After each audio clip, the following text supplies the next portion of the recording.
आज हम बात करेंगे धूर्त ट्रांसमिशन जो है मॉल वायु डायग्नोस्टिक, इसी के बारे दोनों आईपीओ के बारे में बात करेंगे। 4 आईपीओ एक साथ आ रहे हैं, आप देख सकते हो।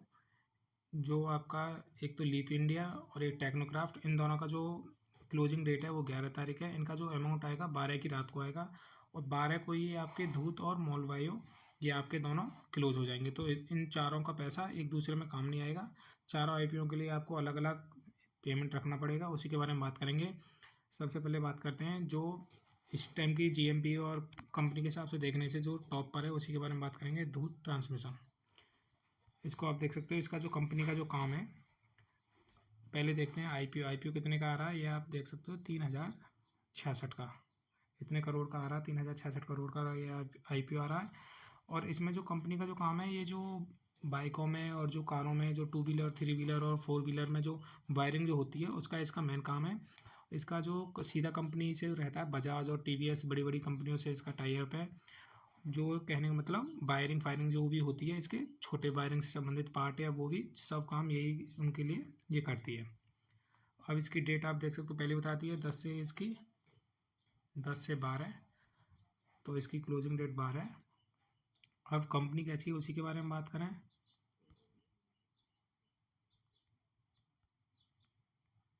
कंपनी के फंडामेंटल आप नीचे देख सकते हो, ये रहे। पहले 1711 थे, 24 में, 25 में हो गए 2336 और 26 में हो गए 4114 करोड़। तो कहने में एसेट में अच्छी ग्रोथ देखी है। इनकम में देखोगे 2799, 24 में, 25 में 3472, 4563। इनकम भी कहने का मतलब कंपनी की अच्छी बढ़ रही है। और प्रॉफिट की बात करोगे, 24 में कमाए 218 करोड़ और इन्होंने 25 में कमाए 353 करोड़ और फिर इन्होंने 26 में कमाए 396 करोड़। तो प्रॉफिट भी इनकी बढ़ी है, परंतु ने हल्का सा डिप आया है कि 24 और वो 25 और 26 में हल्की सी ने कम हुई है।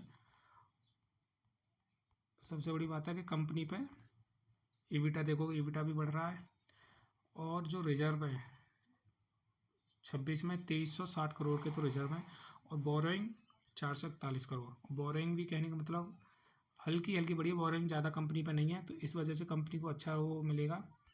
कंपनी का जो अभी तक मार्केट का रुझान है वो अब कंपनी का है 30% के करीब इसकी जीएमपी चल रही है। परसेंटेज में देख सकते हो आरओई जो इसकी पहले तो 35% थी, वो कम होकर 16% पर आ गई है। डेप्ट देख सकते हो क्या, एक से नीचे अगर कंपनी का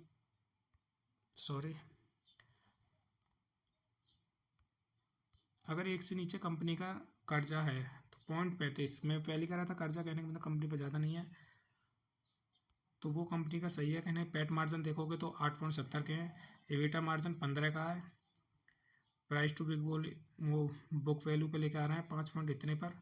अगर कंपेरिजन करें कि पीयर से, तो आपके पीयर से कंपेरिजन कर दे रहे हैं। इसका जो पीयर है वो है 41 के करीब। अदर कंपनियों का देख सकते हो 46, 56, 43 और 74। तो कहना मतलब इतना महंगा भी नहीं है कि ये नहीं है कि बड़ी ये कंपनियां बड़ी बड़ी कंपनियों टाई अप थे तो इतना ज़्यादा महंगा भी नहीं है। तो आईपीओ में मेरा रुझान है, मैं तो इसे कई आईडियो मल्टीपल आईडियों से अप्लाई करूँगा इस आईपीओ को। और जो इसका फाइनल डिसीजन कहने का मतलब ये है कि वही फाइनल डेट 12 तारीख को पता चलेगा। आप चैनल को सब्सक्राइब कर लेना, बेल आइकन दबा देना, पता चल जाएगी आपको। अब बात करें दूसरे आईपीओ की। जो दूसरा आईपीओ है वो है मोलबायो डायग्नोस्टिक। इसका जो काम रहता है, जो बड़ी बड़ी लैबों में जो टेस्ट होते हैं, ये उन टेस्टों को एक छोटी मशीन बनाती है। जैसे गाँव में या कोई एक छोटा हॉस्पिटल खुला है तो वो लैब नहीं रख सकते, तो उसमें इसकी मशीनें काम आती हैं। आईपीओ को साइज देखोगे तो 939 करोड़। तो आईपीओ ये भी कहने का मतलब सही है, वो 3066 करोड़ था, ये 939 और एक साथ 4 आईपीओ आ रहे हैं। तो सभी में कहने का मतलब लगेगा पैसा तो फिर इतना ही है। और इसमें आप इसकी भी डेट वही है।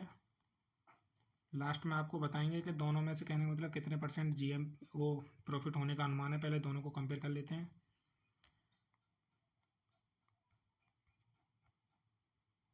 ये रिटेल है, इसके वो देखते हैं। एसेट देखेंगे 1221 करोड़, 1461 और 2148।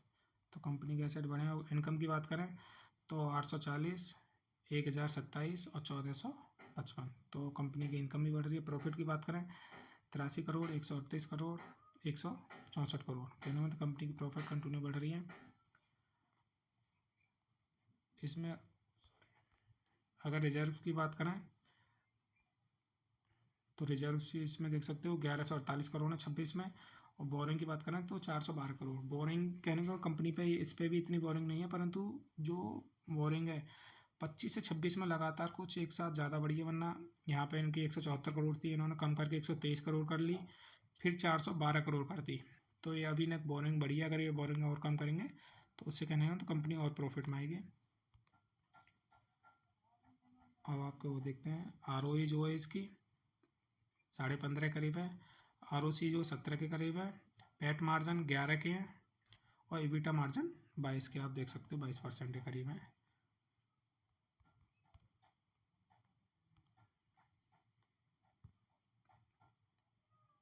कंपनी का भी पीयर्स और चेक करते हैं कि कंपनी का पीयर्स कितना है।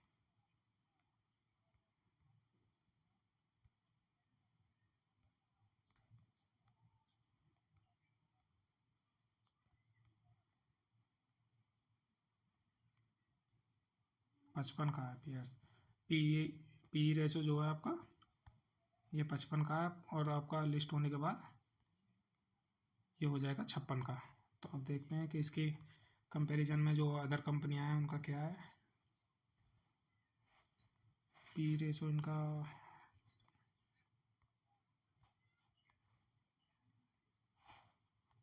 इसका 52 है, 62 है, 63 है, 81 है।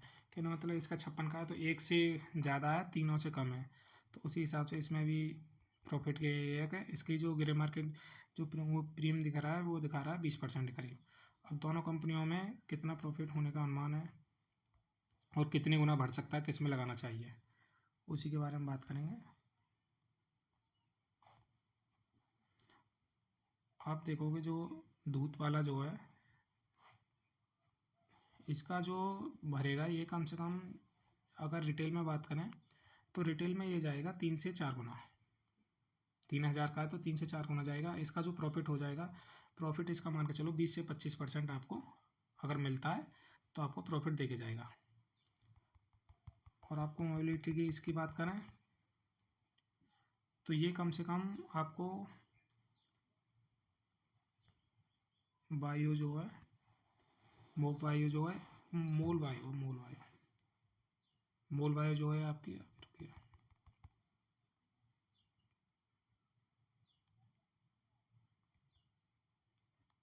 मोल वायु जो है इसका जो आपका जाएगा ये कम से कम जाएगा आपका 8 से 9%। 8 से 9 गुना जाएगा। इसका जो प्रॉफिट होगा 10 से 15%। 10 से 15% आपको प्रॉफिट इसका देखने को मिलेगा। और अगर अप्लाई की बात करो तो मेरे लॉट जो हैं दोनों में कहने का मतलब बराबर ही जाएंगे।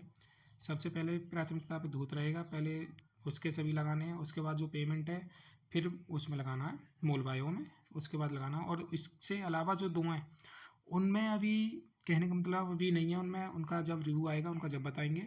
दोनों हैं। अगर आपको वीडियो पसंद आई हो तो चैनल को सब्सक्राइब कर लेना, बेल आइकन दबा लेना।